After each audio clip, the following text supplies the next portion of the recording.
حدیث میں آتا ہے، بخاری وغیرہ میں یہ حدیث موجود ہے کہ ایک یہودی تھا لبید بن عاصم، اس نے یا اس کی بیٹیوں نے حضور اکرم صلی اللہ علیہ وسلم پر جادو کر دیا. آپ کے کچھ بال لیے، بالوں میں گرہیں لگائیں، اور جیسے جادو اور ٹونے ٹوٹکے کیے جاتے ہیں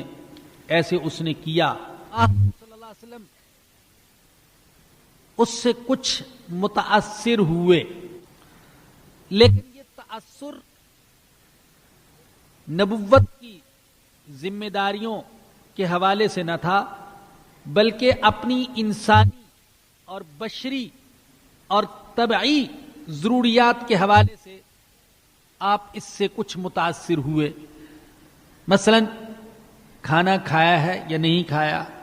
یہ بات یاد نہ رہی. تو اس طرح کے جو انسانی تقاضے اور بشری ضروریات ہیں ان کے حوالے سے آپ اس جادو سے متاثر ہوئے، لیکن نبوت کی ذمہ داریوں پر اس جادو کا کوئی اثر نہیں پڑا.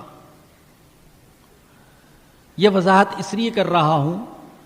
کہ بہت سے لوگ سرے سے انکار کرتے ہیں اس روایت کا. وہ کہتے ہیں کہ حضور اکرم صلی اللہ علیہ وسلم پر جادو ہو ہی نہیں سکتا تھا، اس لیے کہ اگر آپ پر بھی جادو ہو سکتا ہے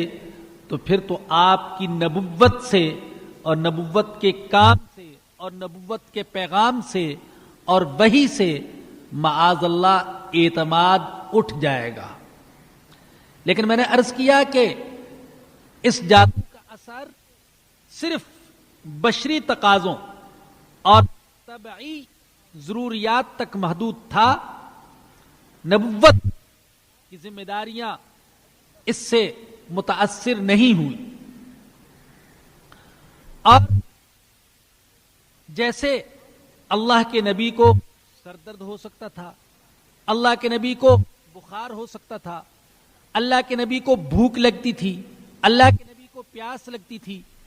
جیسے دوسری بشری تقاضے اللہ کے نبی کے ساتھ جڑے ہوئے تھے، اسی طریقے سے جادو بھی ایک طبعی اسباب میں سے ایک سبب ہے جس سے آپ متاثر ہوئے، لیکن اس کا اثر نبوت پر نہیں پڑا ہے. اور جب یہ دو صورتیں نازل ہوئیں اور حضور اکرم صلی اللہ علیہ وسلم نے ان دونوں صورتوں کو پڑھنا شروع کیا تو جادو کا اثر ختم ہو گیا. اسی لیے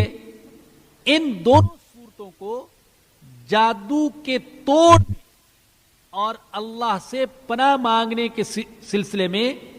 بے مثال قرار دیا گیا ہے. اور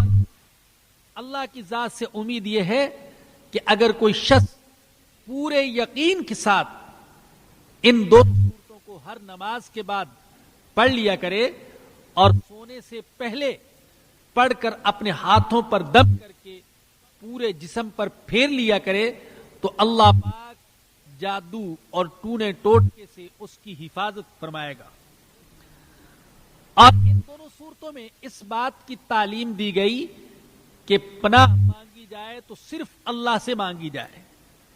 کسی اور سے نہیں، اس لیے کہ اللہ سب سے بڑا اور اللہ سب سے طاقتور. اسی سے پناہ مانگنا مسلمان کے لیے مناسب ہے،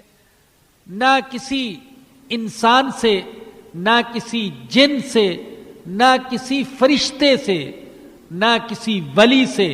نہ غوث سے، نہ قطب اور ابدال سے، بلکہ پناہ مانگنی ہے تو صرف اور صرف اللہ پاک سے.